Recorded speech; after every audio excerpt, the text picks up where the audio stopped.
2020 ushered in hopes of growth and prosperity. We had barely settled into this year when suddenly the world took a nosedive, leaving us nervous and anxious. But we are a resilient tribe. We understand how important it is to be relevant as well as the need to be adaptable to our ever-changing environment. This series of Dope News, Road to Growth, is an enabler. We are now waiting to turn dreams into desires as you reinvent yourself in the new normal. In the words of Dieter Luthoff, it is your reaction to adversity and not the adversity itself that determines your life story. Now, to reinvent yourself, one has to discover who you truly are and retooling of one's mindsets by bringing positive emotions and energy into whatever you have set for yourself as a goal or a target. Positive energy does not merely refer to the thinking of good. The most important thing is to turn things around for your own good. Our guest today is Kwame Ansong from the many award-winning Sunseekers Travel in Accra, Ghana.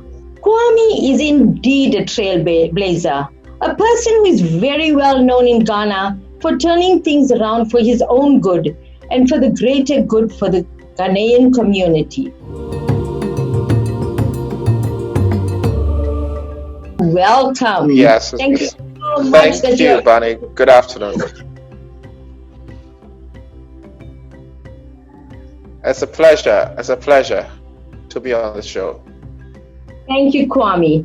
Kwame, let us travel together and you can tell us your own experiences of introducing the highlights and lowlights of your Ghanaian journey in the tourism industry. Okay. I joined Sunseekers Tours in 1994, right after business school, University of Ghana Business School. That was the first business school in Ghana. And it was, then tourism was really unknown in Ghana in the sense that tourism had just restarted since 1992. We had a long period of military regimes, and during that time we were blacklisted by the European Union. Then it wasn't the European Union, the different European states, the US, from about 81 to about 92. So tourism reopened in 92, and so Sunseekers got founded by my agent dad, who was just he was an investment banker, and he just took it as a hobby. So I come out of school 94 thinking I'm going to do other things. He just drops a project in my lap and says, you know what, run with it, I'm too old for this. So I had to rediscover myself. I had to start and learn on the job. So I joined a company that was not even a top 10 company. It wasn't one of the top 10 companies in Ghana. It was a very small company. Others we had just opened up in 92 as Sunseekers Tours. Others have been there prior to even the shutdown from the 80s. So they had clientele. So I thought we had to do some things differently. So trying to use the principles I learned in business. My major was in marketing. So I started to look for what are the potential things that were going to differentiate us from other companies. And within 2 years of joining the company, we had our first major award, which is the Chartered Institute of Marketing Ghana Tour Company of the Year award, which is really, really prestigious for a new company that had been in existence just for 3 years to win an award like that in 1996. And I think it's basically I try to build a team, and I'm happy to say a lot of my core team has been with me for at least 15 years. And basically we try to focus on attention to detail, because I keep telling them we're selling the same product, the same Cape Coast and Elmina castles, the same Kakum National Park, the same festivals. What is going to be the determining factor is going to be the human factor, and how personalized and how professional your services, your turnaround time, your ability to customize packages to meet the needs of a client. And these are the things that we try to accentuate and try to work on. And now we are here with COVID-19. I must say COVID-19 has, however, been really, really, really something beyond any of these two setbacks. And we are still reinventing ourselves and finding ways in which we can really make an impact and keep our leadership role in the industry. So that's just by way of, yeah.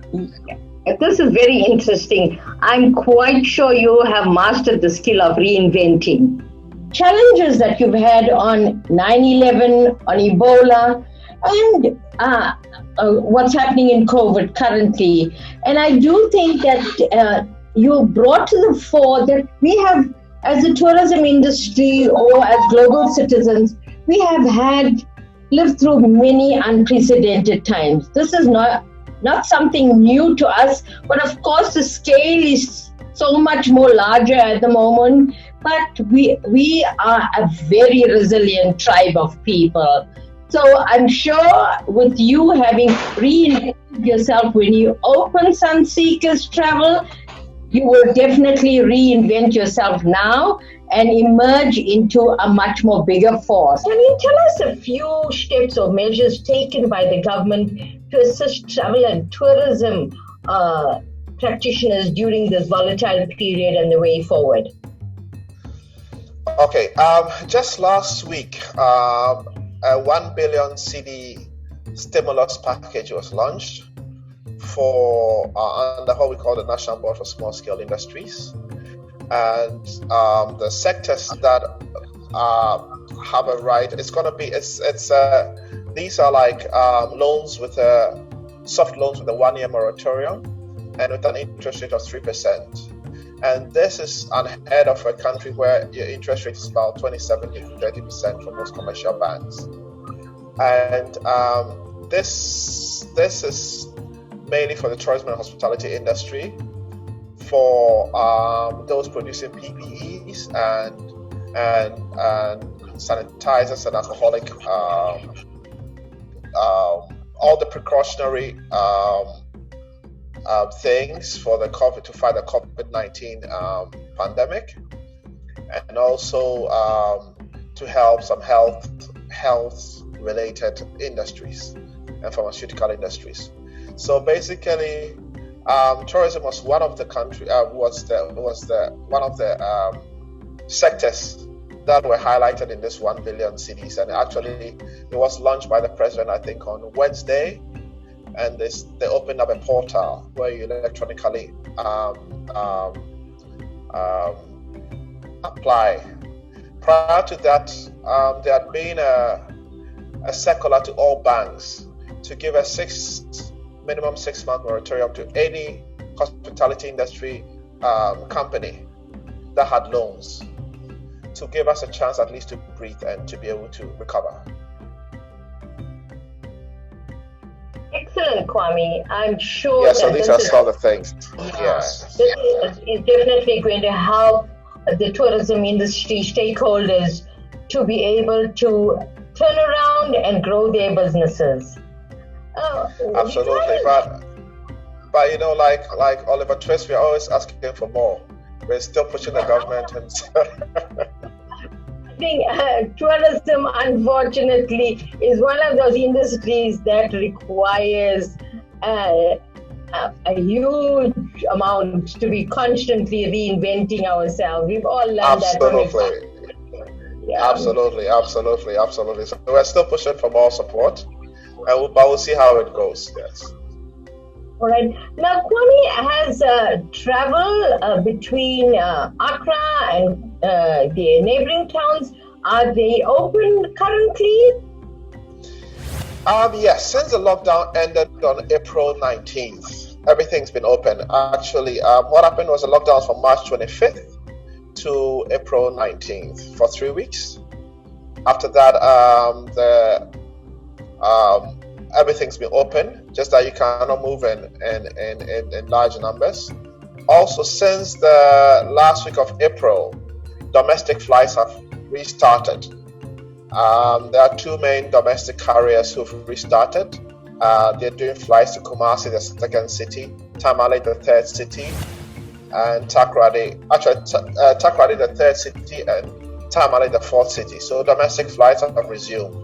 Also, there's quite a bit of movement in Ghana because, the WHO selected 4 countries to be their headquarters, so their sub-regional basis for the COVID-19 pandemic. There was Cairo in Northern Africa, Johannesburg in Southern Africa, Addis Ababa in East Africa, and Accra in West Africa.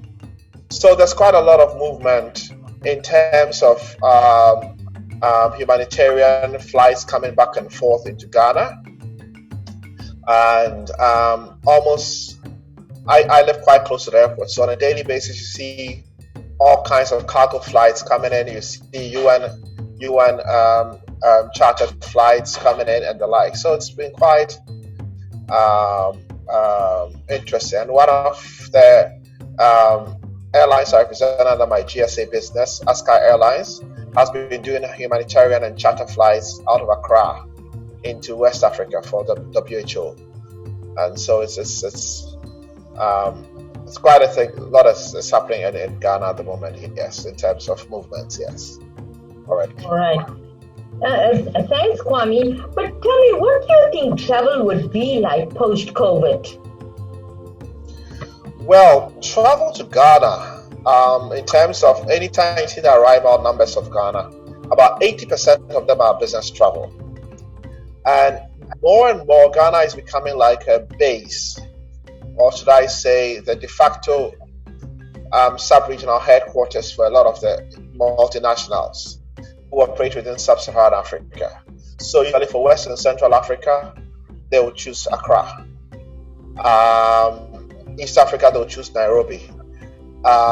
So I expect that the first travelers on the international travelers are going to be business travelers and corporates who are going to start coming back, because there's so much for so long that you can keep your business at a low key. You need to come and reinvent yourself. Maybe they may close down some offices in some other regional neighboring countries and try and maybe consolidate in Accra and then go out. So I think that will be on the broader international traveler market. On the leisure market, I see domestic travel starting first. That's going to be the first. That is quite a growing middle income group in Ghana who would normally have gone for holidays and the like in Europe, the US, and places like that, but will be compelled to stay home for various reasons, for fear of maybe contracting COVID through the airport, transiting the airports and the like. So that may be the first to come in. I'm expecting that by July, when the schools are out for the summer holidays, they'll start having some movement domestically.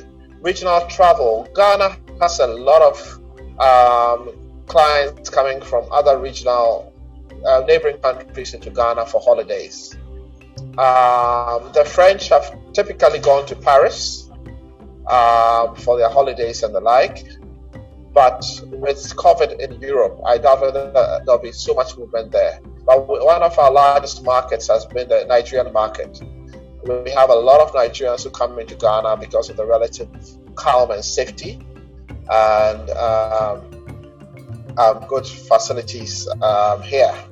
So we expect that to also take shape or start coming in from Q3, which is between July and September, and we are keeping all fingers crossed. Last quarter, we start getting some dribblings of international travel coming back in terms of the leisure travel. So this is in my this is my thinking. This is my thinking of it's going to be the trend and how things are going to play out. Well, I think there's been a lot of focus on domestic travel and regional travel, and definitely once our clients start feeling comfortable, then the markets will open up. Absolutely. Kwame, what kind of changes would you like to put in place, or government, to ensure that your clients have peace of mind and to attract them to come to Ghana? Well, we are as a company, we are embarking on what we call a client expectations experience plan to reassure our clients that Ghana is safe, Sunseekers stores is ready. What do I mean by that? To start with, all our staff have been screened for COVID-19. We did that about 2 weeks ago, and since then we've been keeping a very after the lockdown, when everyone was coming back, a week after that we did a screening to determine everybody's status. We've been practicing social distancing a lot in the office, and we have a strict no face mask, no entry, and we have given all kinds of PPE support to our members of staff who don't have their own vehicles and may have to join public transport, like drivers in our fleet and the like. On the client front, we have come up with new protocols for each tour, in the sense that before a guide goes on a bus or handles a group, they need to have a clean bill of health, and that's going to be by making sure they don't have any symptoms, they don't have any, they don't show anything, and they're also going to have masks on all the time and gloves on.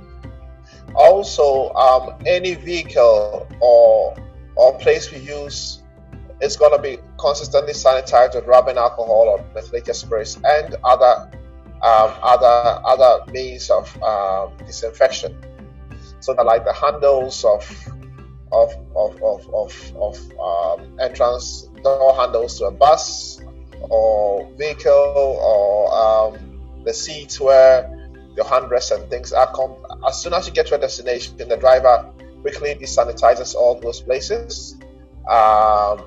We're doing thorough cleaning. We're going to have a deep cleaning fumigation sometime this month before we restart operations, and basically making sure that all the service providers and all the restaurants and hotels we use have all the same strict protocols and precautionary measures put in place. So in effect, we need to create confidence for our clients, and that is what this whole campaign of Ghana is safe, Sunseekers stores is ready is all about. Thank you. I'm very sure that clients will be very receptive, and they will have peace of mind when they come through to Ghana. Now, Kwame, considering that Ghana's business tourism sector is very big, what do you have in place, or how are you planning to encourage business tourism back into Ghana, especially for the meetings and also events that you have? I mean, you guys have some very good events in Ghana, in Accra. If the domestic operations are anything to go by of the airlines, the domestic airlines, there have been enhanced security precautionary steps taken, such as contactless check-in, making sure that there's a minimal exposure to the client and to the staff. Same thing is happening at the hotels. the few hotels that are that have been open throughout the COVID period. They have very, very limited contacts possible, and there's hand washing equipment and bowls and a lot of sanitization, and you cannot get close to the desk, and everything is being done in a way to minimize spread. And there's a strict there's now law, no mask, no entry. You cannot even go to any public area like a tour site without a mask. You're not allowed to. It's now illegal to do that. I think the reassurance is going to be the first thing before you start reaching out to them. Once you reassure them, then they'll start looking at your destination as a possible option for the MICE activities. Because MICE, I think, will take a bit of time to come this way. And the leisure clients will come first because most of them don't have any responsibility, or there's nobody who's going to be held responsible if something goes wrong. It's their own individual decision to come. But if a company handles a MICE group and brings their clients, it's their responsibility to make sure nobody gets infected. There are possible legal implications and the like. So the main thing is to make sure that we are sure the message gets out, and then the MICE organizers will start feeling comfortable to consider their destination. Oh, interesting times we're living in, Kwame. No, we are. What is Zambia's plans on growth and incorporating cultural innovations so that going forward, the local communities can benefit much more, and tourism can really become more sustainable? Are there any plans or thinkings? Ghana's tourism, basically, as you know, our main products are culture and history, and also ecotourism. Our culture and history is based a lot on the people, local people, the way of life. So it's done in such a way that it's sustainable, in the sense that the community benefits through the visit of the clients. Same way, ecotourism is a slant of ecotourism known as community-based ecotourism. So it's actually very, very community-based or community-focused. So the community in many ways benefits through on the cultural historical side, through the production of artifacts and the like, being the local guides, people eating the local restaurants when they get to the areas, buying the local drinks and that sort of thing. The same way for the ecotourism, there's a lot of going to local communities and the like. So it's very, very community based, and sustainability is a big thing now. There's been, for example, Sunseekers as the company is a Travel Life partner at the moment. We're heading towards Travel Life certification, and it's one of the sustainability certification programs in the Middle East Africa area. And so the country as a whole is gearing itself for sustainability. But from day one, we've never been a destination that's looking at high numbers. We're looking at sustainable, beneficial tourism to our local communities and for everyone to benefit. Thank you so much, Kwame. This has been so enlightening and so interesting. It's a window to Ghana. You definitely are an ambassador to Ghana. Ladies and gentlemen, this was Kwame Ansong from Ghana, one of the real reinventors, and he is ready to welcome the clients into Ghana. My message after taking Kwame's words of advice is, adversity causes some to break, others break records. And like Kwame, you have to decide, where do you want to belong? This is Bunny Bhoola from the Dope News on the road to growth from African Voices. Thank you for listening. Bye.